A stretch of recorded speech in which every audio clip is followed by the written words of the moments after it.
Assalamualaikum warahmatullahi wabarakatuh. Salam sejahtera bagi kita semua rekan-rekan Sivitas Akademika Fakultas MIPA UI. Kita bertemu lagi dalam acara Kongko bareng alumni FMIPA UI yang merupakan episode ke-9. Nama saya Ari Wijaya yang akan memandu acara hari ini sampai selesai. Biasanya tamu-tamu Kongko bareng itu adalah alumni-alumni FMIPA UI yang keren-keren banget. Begitu juga tamu kita hari ini di episode ke-9, saya perkenalkan Nabil Bajri. Halo Mas Nabil. Halo Mbak Ari, apa Apa kabar? kabar? Ya, alhamdulillah Mbak Ari. Lagi di mana di rumah Mbak Ari? Aku di rumah, biasa di Kerawang, Mas Nabil. Kita jarak Kerawang. jauh nih.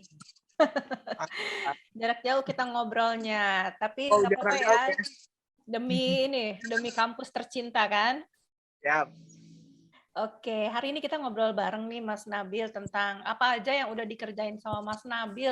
Selama mungkin kita juga akan ngulik-ngulik selama kuliahnya Mas Nabil tuh ngapain aja sih. Tapi saya juga mau ini ngobrolin soal kerjaan Mas Nabil habis kuliah dulu aja. Oke, saya akan bacakan dulu CV singkatnya Mas Nabil. Mas Nabil ini teman-teman, beliau adalah lulusan jurusan matematik dari FMIPA UI. Majornya apa nih? Statistik and Computing ya, Mas Nabil ya. Angkatan yes. 2011, lulus 2015. Wow, 4 tahun. Keren. Normal itu. Normal ya? Keren Normal. lah. Abis kuliah nih, abis lulus, ternyata Mas Nabil juga pernah bekerja di Lembaga Pengelola Dana Pendidikan Indonesia Endowment for Education sebagai Business Analyst Intern. Ini di tahun 2015 sampai Agustus sampai November ya. Ya. Oke, terus ke The World Bank di Office Jakarta ya Mas ya. November 2015 sampai Juni 2017. Kemudian setelah itu mendirikan sebagai co-founder IKRA. Betul ya Mas Nabil? Ya, betul. Betul banget. Nah, ini yang mau kita obrolin nih Mas Nabil. Saya pengen tahu lebih jauh apa itu IKRA, perusahaan apa, bergerak di bidang apa, ngapain aja. Kayaknya dari namanya aja udah keren. Ayo, silakan Mas Nabil cerita ke kita. Thank you Mbak Ari. Ini suatu kesempatan yang saya terima kasih ya bisa sharing ke teman-teman alumni semua. Tapi mungkin saya juga yakin masih banyak nanti hal-hal yang di luar forum ini yang bisa kita bahas. Mungkin dengan keterbatasan waktu, saya coba sharing singkat ya, Mbak Ari ya. Apa tentang IKRA, terus motivasinya, terus juga apa mungkin lesson learn yang bisa diambil gitu ya dari sesi kita malam ini gitu. Ini yang dengerin mahasiswa juga Mas, jadi nggak cuma alumni aja. Oke. Oh ini memanggil adik-adik kayaknya udah tepat ya, merah adik-adik. Iya. Oke, silakan. 2021. Iya, teman-teman mahasiswa, adik-adik semua, abang-abang juga ya, teman-teman alumni pasti juga mungkin ada yang nonton. Jadi awalnya gini Mbak Ari, kalau saya dulu di kuliah memang punya ketertarikan gimana caranya untuk mungkin sedikit berbeda gitu ya dibanding yang lain. Itu mungkin salah satu hal yang selalu saya coba carilah di dalam diri saya. Nah berangkat dari situ, waktu itu pas saat lulus kuliah, saya kan kalau ngelihat histori tadi pekerjaan ya, saya researcher sebenarnya pertama.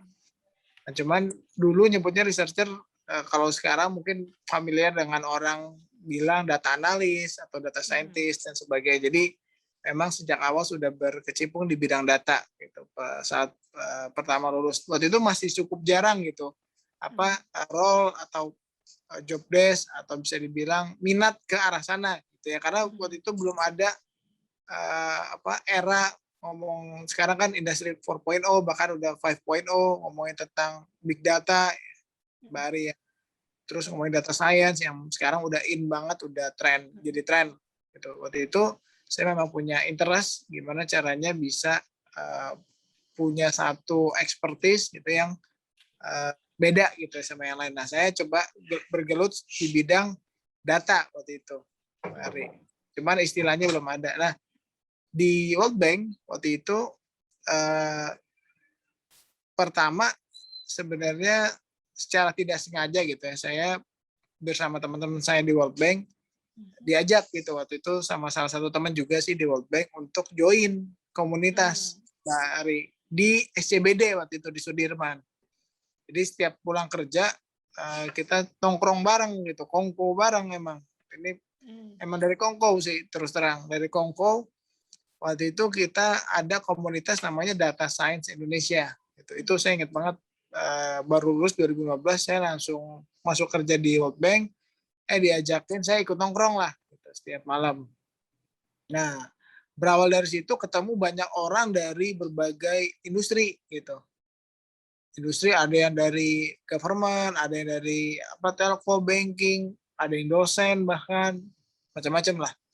Kumpulnya di salah satu teman di situ di di Energy Building di Sudirman. Nah, di situ kita saling update lah apa yang kita lakuin di masing-masing tempat kerja gitu ya. Dan waktu itu memang di 2015 memang mulai in gitu. Pas saya lulus tuh mulai in istilah machine learning, data science, big data, seputar data lah intinya.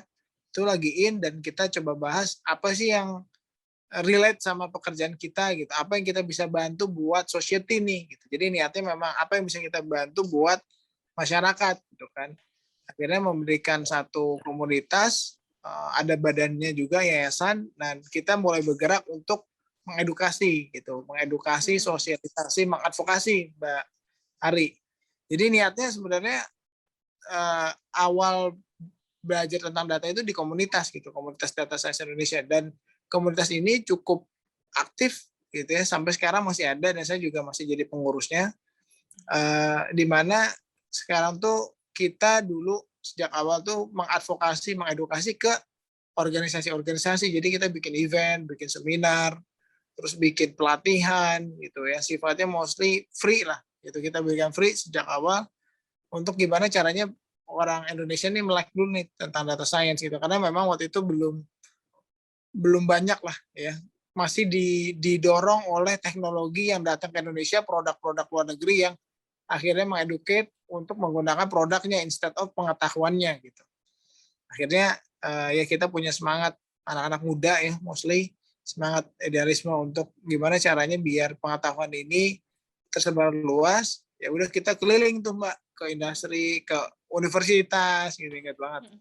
Universitas, terus dari situ terus berjalan gitu, kita bikin program-program gitu ya.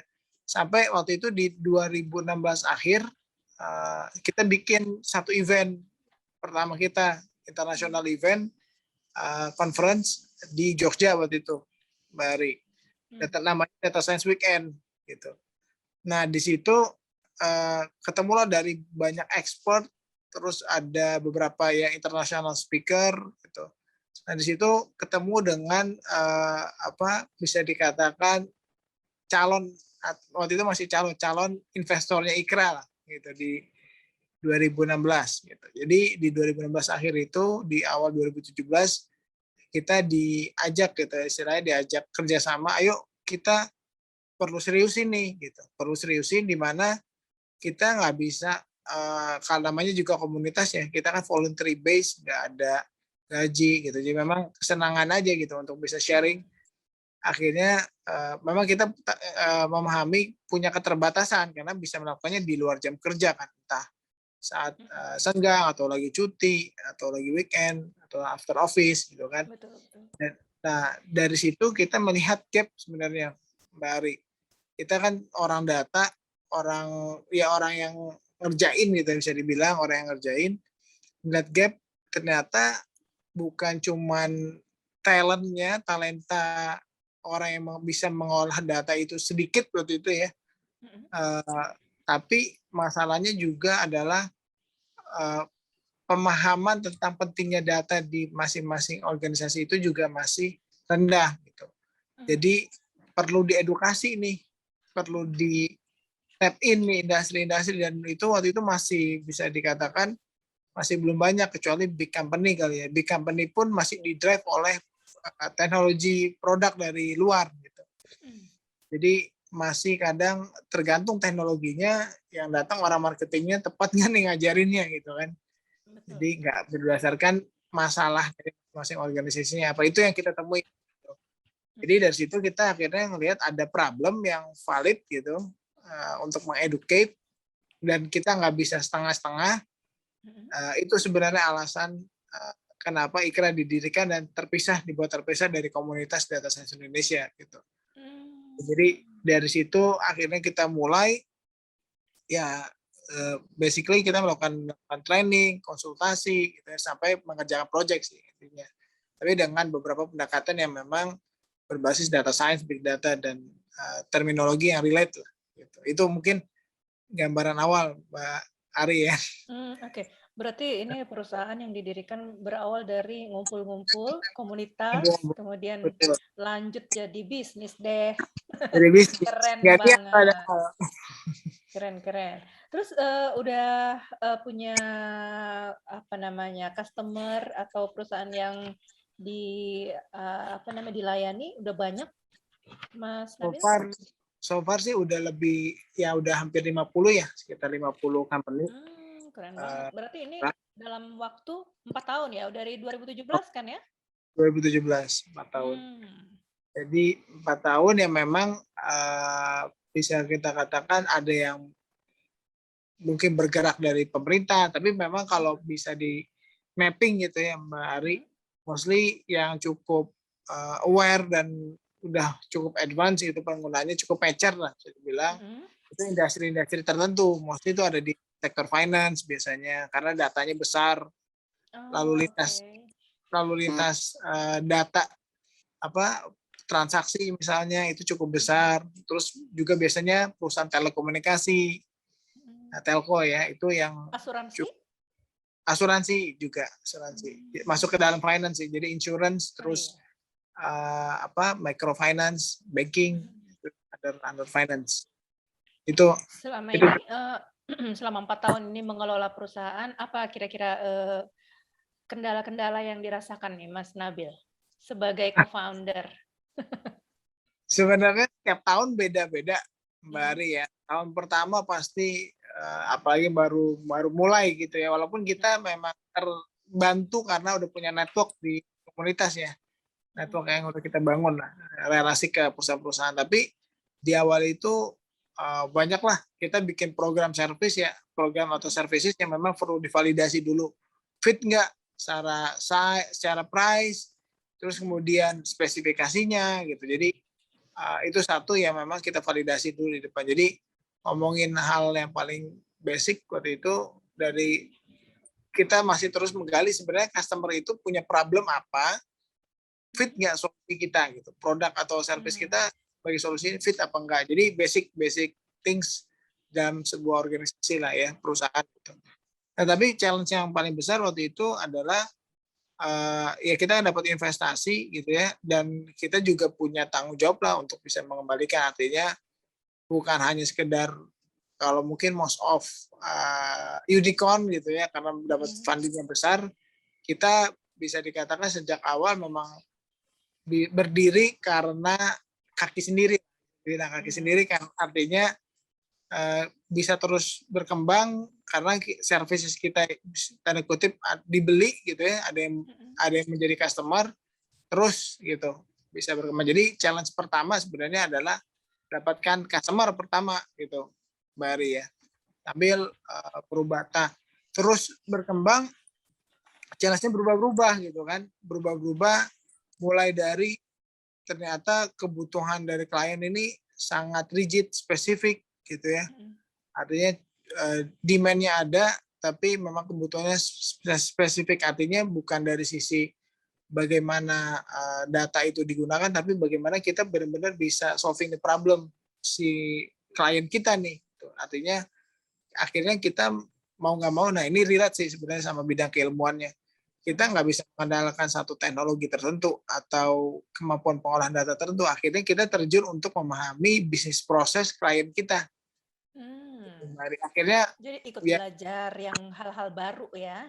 Iya, dan akhirnya bentuknya jadi tanda kutip perusahaan consulting. Kan perusahaan consulting artinya dia harus mempelajari bisnis proses di masing-masing klien gitu ya.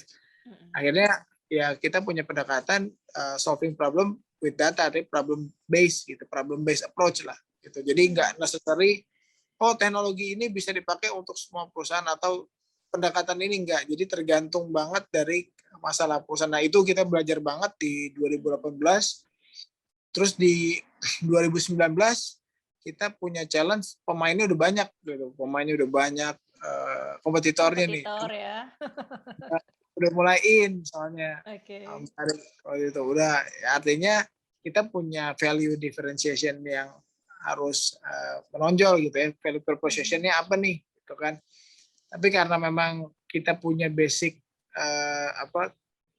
komunitas gitu ya. Jadi kita memang punya network ke orang-orang data itu cukup banyak gitu, cukup besar. Jadi perbedaan kita adalah kita bisa mengundang industri expert spesifik gitu untuk bisa solving satu spesifik problem lah di setiap organisasi atau perusahaan gitu. Jadi network jaringan orang-orang hebat di belakang itu yang akhirnya jadi pembeda kita juga gitu. Jadi waktu itu challenge-nya adalah trainer, ngomongin data scientist trainer itu banyak banget. Nah, cuman yang bisa capable gitu, artinya capable untuk punya expertise, bisa ngajarin itu yang nggak mudah gitu. Nah, itu yang ya kita coba cari pembeda lah gitu. Masuk ke tahun 2020, challenge-nya masuk ada pandemi, itu beda lagi dong. Pandemi beda lagi. Jadi kita jadi terus harus apa ya bisa dikatakan adaptif dan harus inovatif gitu. Inovatifnya akhirnya kita selain punya, karena kita udah punya resource yang cukup bisa dibilang valuable lah ya, valuable dan powerful. Ya kita coba dari situ kita bangun on top of itu knowledge gitu. Artinya dari talent yang ada, dari lulusan yang ada, kita memang akhirnya nge-push juga tanda kutip giving back to society juga. Akhirnya society di sini either perusahaan atau universitas gitu untuk bisa didorong. Karena di 2020 kita cukup masif nunjukin gitu untuk lebih banyak ke banyak organisasi, kita bikin pilot project secara gratis Mbak Ari gitu ke masing-masing perusahaan gitu, dengan pendekatan kita memberikan beasiswa ke orang yang mau belajar data gitu, kita berikan free gitu program belajar, dan kita kasih mereka kesempatan untuk belajar di industri secara real gitu. Jadi belajar case, dapetin data dari misalnya banking bank A gitu, kita kasih datanya real, artinya dengan perjanjian dengan bank tersebut juga salah satunya, sehingga kita pengen bawa narasi kan talent di Indonesia kok selalu nggak fit gitu ya sama kebutuhan industri gitu ya, karena memang ya kita untuk bisa dapat akses data ke atau permasalahan di industri kan nggak dapat lah, nggak mudah lah, jarang orang yang bisa dapat kecuali dia udah kerja di situ kan. Betul. Sedangkan tuntutan perusahaan untuk bisa memahami dia gitu untuk direkrut ya kan, itu akhirnya chicken and egg gitu kan. Akhirnya ya kita mau jadi bridge itu gitu. Jadi waktu itu di 2020 kita cukup masif, sebenarnya dari 2019 cukup masif bikin program namanya fellowship untuk orang-orang yang mau belajar gratis terus bisa dapat kerja karena kita punya network udah banyak ke corporate. Nah, in return-nya harus giving back to community gitu. Berarti inovatif banget ya semua program-programnya IKRA ini, antara lain produk-produk harus inovatif, kemudian pengembangan network juga dari challenge-challenge yang selalu muncul tiap tahun, ada juga harus maintenance customer lama kan? Pasti. Dan harus adaptasi dengan lingkungan yang kayak pandemi sekarang ini. Tapi selain itu nggak lupa dengan kepedulian SDM yang harus selalu dibangun, apalagi hubungannya dengan customer. Betul. Oke, sangat menginspirasi banget nih Mas Nabil dan teman-teman. Oh, teman-temannya siapa aja sih yang sesama founder dan co-founder di perusahaan ini, Mas Nabil? Boleh jadi saya ke kita. Boleh, tapi di luar UI semua nih kebetulan. Jadi teman saya di IKRA perannya sebagai Chief Business Development. Jadi memang lebih ngurusin dari sebagai seorang analis, saintis jadi sales nih Mbak sekarang. Jadi sales. Nah, CEO-nya teman saya angkatan 2006. Angkatan 2000. Jadi 2006. Senior ya. Ini 2006 Unpad. Dari Unpad. Ilmu ekonomi. Satu lagi angkatan 2002. 2002 dari Jerman sih, lulusan Jerman dia. Nah, jadi kita bertiga. Milenial semua nih, milenial dan Gen Z semua. Iya, benar. Terus? Dari situ, jadi awalnya memang ya ketemu di komunitas kan ya Mbak ya. Kita punya kesamaan visi, terus sering nongkrong bareng, terus punya desire, keinginan kuat untuk coba mengeducate gitu. Kita emang suka keliling, diundang, ngisi, sharing, suka banget loh kan. Karena kita juga akhirnya kan dituntut mau belajar juga kan. Betul. Dan serunya adalah kita bisa belajar ke tempat-tempat lain gitu, yang kalau kita cuma belajar di kantor kan, pekerjaan di kantor ya udah case-case-nya yang kita dapat pengetahuan dari kantor aja. Tapi kalau kita keliling dengar dari klien atau perusahaan A, B, C gitu, ceritanya macam-macam tuh. Gitu. Walaupun iya mungkin nih, kayaknya Mas Nabil banyak banget pengalaman invited speaker and trainer ini ya. Ada dari Lab Maka FMIPA UI, terus dari Telkom University, terus Kebangkitan Bangsa National Party, terus juga ada dari Indonesia Journalist Association, kemudian Universitas Pertamina. Oh, saya baru dengar nih ada Universitas Pertamina. Terus juga pernah diundang oleh Kemenristek Dikti, juga dari FEB Universitas Pajajaran, kemudian FMIPA IPB, terus juga dari West Java Government, berarti Pemda Jabar ya? Pemprov Jabar ya. Pemprov, sorry. Kemudian masih banyak lagi ternyata, dan itu semua tentang introducing data science semuanya ya, materinya ya. Data. Keren. Terus saya jadi pengen tahu nih, ada lagi yang mau diceritain tentang IKRA? Ya, jadi basically apa yang kita kerjain adalah konsultan sebenarnya, Mbak Ari, konsultan untuk menjawab permasalahan bisnis gitu berbasis data gitu. Perbedaannya adalah kita punya satu, kenapa tadi ya strength kita komunitas, talent, karena kita punya backup network orang-orang hebat yang punya kapabilitas ya tadi bisa solving problem berbasis data itu cukup banyak gitu. Itu yang jadi backbone kita lah. Jadi kita secara kasat depan nih mata sebagai konsultan, tapi di belakang itu ada engine komunitas, terus ada engine program-program tadi yang kita buat. Satu, memang kita harus giving back to society. Yang kedua, returnnya buat IKRA adalah kita memang harus create orang-orang hebat gitu ya. Memang ada kebutuhan nih di industri. Itu sih yang basically kita ngakuin. Gitu. Program-programnya banyak. Ada program belajar mulai dari yang gratis. Saya suka kalau ngisi acara pasti saya promosiin yang gratis-gratis karena mostly misalnya mahasiswa gitu ya Mbak. Saya encourage untuk ikut. Nggak harus di IKRA, seminar, webinar, itu wajib banget gitu ikut. Apalagi masih mahasiswa, kalau saya bisa ngulang waktu, saya bakal lebih banyak simpan uang saya buat ikut banyak workshop, gitu, lomba, project, karena itu yang dilihat gitu. Itu kan, itu yang semangat itulah yang kita coba bawa, terus kita lakuin nih, gitu pas. Ya karena saya juga ngerasa kurang waktu itu saat kuliah kok. Pengalaman proyek ini masih kurang, jadi saya juga ngerasa harus bikin banyak kesempatan nih, gitu. Jadi buat itu yang kita lakukan. Mahasiswa. Iya, gitu. Oke, dan ngomongin kuliah nih, nyerempet zaman mahasiswa jadinya. Boleh dong cerita gimana zaman mahasiswa yang 4 tahun itu Mas Nabil lalui di FMIPA UI, ngapain aja dari awal kuliah, terus apakah pernah ikut organisasi, apakah itu mengganggu kuliah atau bagaimana? Silakan cerita. Ini pertanyaan yang seru nih Mbak Ari ya. Saya juga pengen dengar dari Mbak Ari. Aduh, jangan saya. Ini kan sesinya Mas Nabil itu nanti off record aja kita berdua nanti ngobrol. Siap. Jadi apa ya, bisa dibilang Mbak Ari ya, saya masuk MIPA itu pilihan pertama saya sebenarnya, pilihan pertama saya. Jadi kalau orang pada bilang MIPA mungkin dulu ya, apalagi angkatan saya, pilihan kedua, ketiga, kadang nggak keterima ke sini. Kalau saya nggak, pilihan pertama saya, dan saya waktu itu pilih melalui jalur undangan gitu. Jadi emang saya niat banget masuk MIPA waktu itu. Bener-bener niat ya. Ya, niat.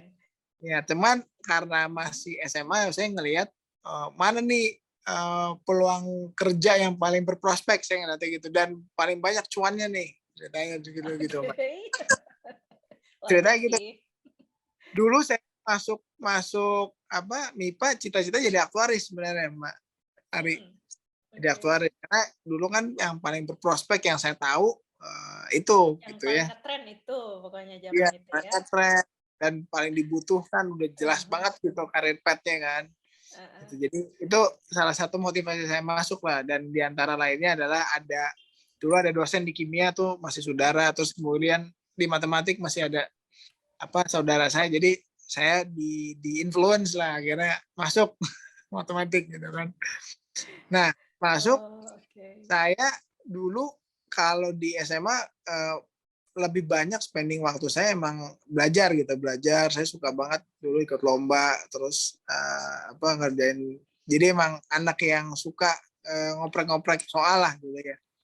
Tapi sejak masuk kuliah gitu ya di MIPA, saya juga mencoba warna lain di dalam hidup saya juga waktu itu. Saya pikir kuliah masa belajar doang sih. Nah, saya mulai dari awal kuliah mencoba banyak kegiatan, Mbak Ari. Jadi sejak maba waktu itu saya ikut udah kepanitiaan pemilihan ketua HMD gitu, himpunan atau ketua BEM, itu saya udah mulai ikut. Padahal ya. Perlu jadi maba tuh, saya inget banget. Nggak disirikin sama senior. Udah. Saya dulu badannya kan gede, jadi wah ini udah juga lah, nggak apa-apa lah. Senior juga takut ya. Iya, jadi teman.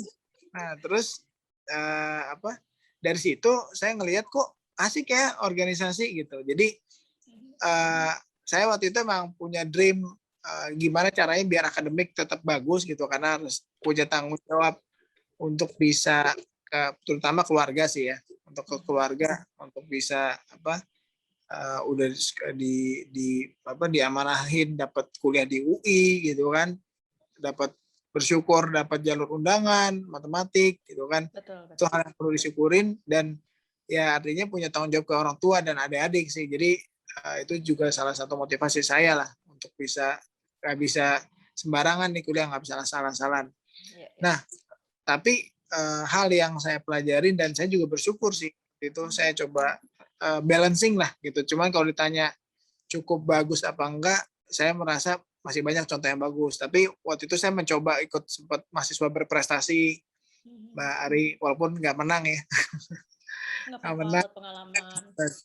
Nah, saya ngelihat selama proses belajar di matematika UI ya, di MIPA gitu, saya juga ikut BEM UI waktu itu, jadi saya cukup banyak ikut kegiatan lah organisasi gitu. Nah, sejak awal kuliah saya tuh ngerasa banyak hal sebenarnya skills yang kita bisa dapat di luar kuliah gitu. Jadi saya sangat banyak explore gitu untuk ikut kegiatan dan coba ngambil peran-peran penting lah gitu ya. Mulai berani coba waktu itu saya sempat jadi wakil ketua, kalau di sana sekretaris umum kali ya bahasanya, di HMD waktu itu. Terus jadi mahasiswa himpunan ya. Terus saya sempat jadi ketua panitia di conference lah waktu itu, namanya MIPA untuk negeri. Jadi skala nasional itu saya sempat jadi ketuanya. Terus ikut ke BEM UI, terus saya banyak ikut kegiatan hampir setiap tahunnya lah, setiap semester bahkan itu saya selalu ikut itu. Jadi dari situ saya ngelihat ini bisa jadi salah satu pembeda saya, Mbak Ari, dibanding mahasiswa yang lain gitu ya. Karena waktu itu saya ngerasa dilatih banget, apalagi kalau saya dikasih tanggung jawab, melatih banget untuk problem solving sebenarnya. Problem solving, komunikasi itu saya ngerasa dilatih ya. Jadi itu yang membuat saya juga mungkin saat berkomunitas ya tadi, terus mendirikan perusahaan punya visi dan punya ketajaman lah gitu. Apalagi mungkin saya merasa terbantu juga, bersyukur ngerasain masuk MIPA gitu, yang logiknya tuh benar-benar diasah gitu. Apalagi di matematik kan, Mbak Ari ya, kalau bisa dibilang satu lebih besar dari nol aja saya harus buktiin gitu kan. Alasannya apa? Itu ngaruh banget gitu ke cara berpikir saya, yang harus reasoningnya harus kuat nih. Itu melakukan sesuatu reasoningnya apa gitu kan. Itu yang dosen saya sampai sempat bilang, Nabil, saya ngelihat kok kamu agak ini ya dibanding teman-teman seangkatan waktu itu, memang lebih banyak kadang eksplor ke luar matematik, entah jurusan lain atau fakultas lain gitu. Jadi saya senang tipenya yang bisa berpetualang lah, bisa banyak berjejaring gitu, berjejaring. Yang saya juga ngerasa kok ketika kita punya peran tanggung jawab, terus kita bisa deliver dengan baik gitu, terus manfaatnya bisa kita lihat ke orang lain, itu punya kepuasan sendiri juga sih, Mbak Ari ya. Itu juga akhirnya jadi semangat buat berkomunitas, giving back to society, tapi juga harus realistis gitu ya apa yang kita kerja. Artinya kuliah nih nggak bisa ditinggalin juga gitu. Saya ngerasa banget kalau lagi interview gitu ya, kandidat kalau dia punya balance antara akademiknya bagus gitu, terus dia punya skill networking, problem solvingnya kuat, itu sih yang jujur saya cari dan agak sulit gitu ya kalau kita nggak pernah asah ketika kuliah gitu. Itu Mbak Ari mungkin gambaran saat saya kuliah ya. Mas Nabil ini sosoknya smart banget kayaknya dulu waktu mahasiswa sampai sekarang sih saya lihat. Terus banyak kegiatan. Saking sibuknya ini, apakah sempat pacaran waktu kuliah? Enggak, kuliahnya enggak. Serius? Lebih ngebem Mbak dulu mah. Cowok sekeren ini masa nggak ada yang ngelirik? Atau nggak ngelirik cewek sama sekali? Gimana nih Mas Nabil? Aduh. Oke deh. Berarti ini ya serius banget Mas Nabil kuliah waktu itu. Belajar dan berorganisasi aja. Iya, itu aja udah dari pagi sampai malam aja sampai nggak pulang, Mbak. Waduh, sering banget dulu nongkrong di MIPA sampai malam. Yang penting ini ya cepat lulus, terus dapat kerja, habis itu gampang lah ya. Mas Nabil, waktu habis lulus kuliah itu berarti langsung kerja ya? Lamar kerja? Lulus kuliah, iya. Saya tapi kebalik sih, Mbak Ari. Kalau orang kan magang saat semester 7 gitu ya. Saya tuh semester 7 masih sibuk ngebem, makanya tadi saya bilang saya udah suka cinta banget Mbak sama organisasi, bisa dibilang. Cinta saya organisasi gitu. Ke kampus sudah Sabtu Minggu ke kampus, kayak udah tiap hari ke kampus lah, pulang malam, udah kampus sudah kayak rumah kedua lah bisa dibilang. Nah, semester 7 itu orang-orang biasanya pada magang gitu. Saya tuh masih organisasi, terus baru nyiapin skripsi gitu. Jadi pas saya lulus kuliah itu pertama kali lulus magang dulu saya Mbak. Yang di tempat tadi LPDP tuh saya magang gitu. Karena saya berpikir saya harus punya portfolio untuk bisa dapat pekerjaan yang bagus gitu ya, yang saya mau gitu. Itu salah satu alasan saya magang. Yang kedua sih sebenarnya alasannya saya nunggu waktu itu kontrak dari World Bank karena dari US gitu dapatnya. Jadi sambil nunggu saya magang dulu gitu kan daripada kosong gitu. Itu sih baru di situ saya lanjut kerja terus sih. Hobi di luar kerjaan apa nih Mas Nabil? Hobi renang, nyelam, naik gunung suka. Wow, kita satu hobi berarti. Apa naik gunung apa nyelam Mbak? Naik gunung, nyelam juga, tapi sekarang udah nggak pernah nyelam sih. Udah traveling aku suka banget. Wah, sama berarti. Asik Mbak itu. Asik itu. Oke, luar biasa banget Mas Nabil ini. Waktu kita terbatas.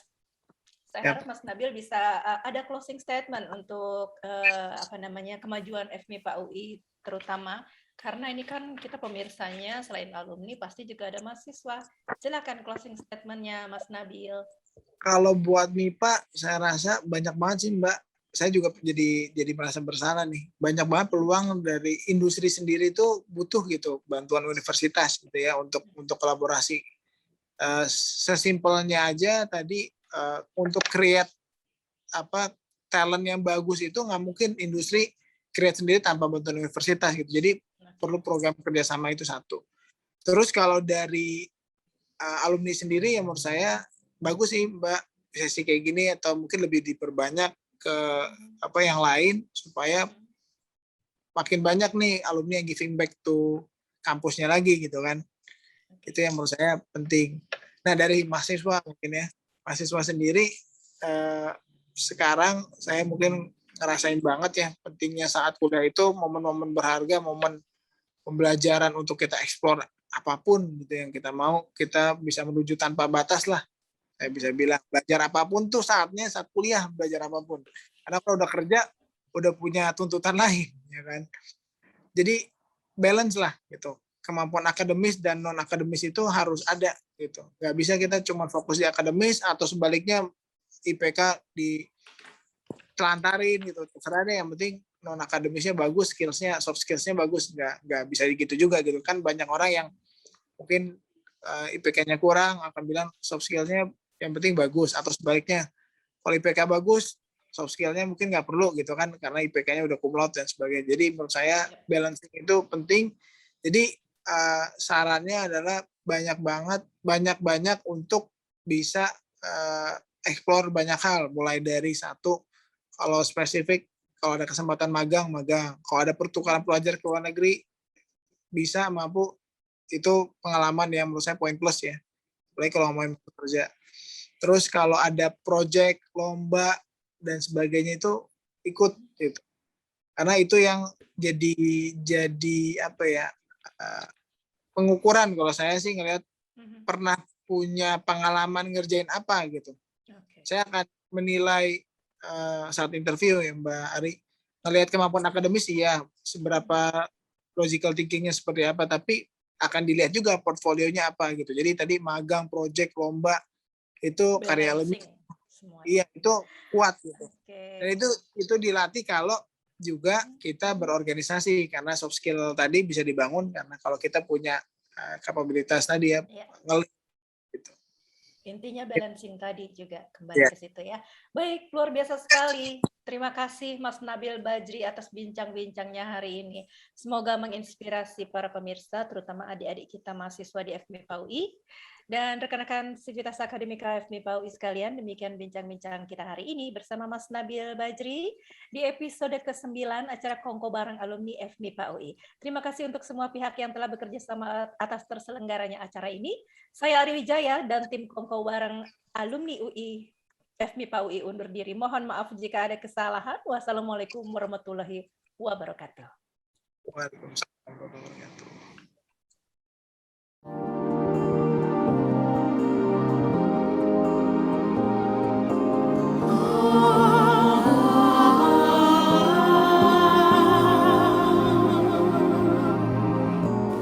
Universitas Indonesia, tempat kami bersiap diri, sehati pikir anak negeri, gigih dan tekun menempa pribadi.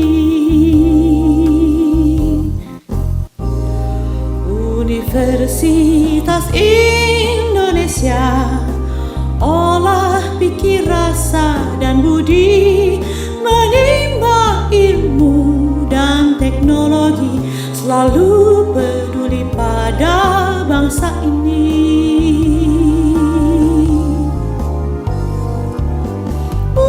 Universitas Indonesia junjung tridharma suci, tegakkan veritas, probitas, justisia, Sivitas Akademika UI.